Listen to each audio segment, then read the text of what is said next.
ఈ ఫ్రిడ్జ్ చాలా ఇష్టంగా మా ఆయన గారు ఏదైతే ఉన్నారో నేను అలా షూటింగ్ ఉన్న ఇన్స్టాల్ చేసేవాడు వచ్చినప్పుడు ఇక్కడ ఏం కాదు అన్నాడు. సరే అయిపోయింది. కన్స్ట్రక్ట్ చేస్తున్నప్పుడు మా ఇంటీరియర్ గారు ఏం చేశారంటే ఆయన గారు ఈ లోపల తోసేత్తుకున్నాం బాబు నేనా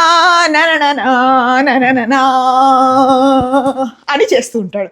చెప్పాం బాబు ప్లేస్ లేదు నాన్న చూసుకో అంటే పట్టలేదు. కొన్ని రోజులు ఇక్కడ పెట్టాం, అప్పుడంతా ఫ్రిడ్జ్ బాగుంది. ఏ రోజైతే ఇక్కడికి తీసుకొచ్చి పెట్టామో ఆ రోజు నుంచి కూలింగ్ తక్కువ. తర్వాత కంపెనీ వాళ్ళని పిలిచాం. ఎవడా ప్రాబ్లం ఏంటో కనిపెట్టలేకపోతున్నాడు. అలాంటి ప్రాబ్లం ఇదిగోండి, ఇది ఎలా అయిపోయింది చూడండి. కంపు.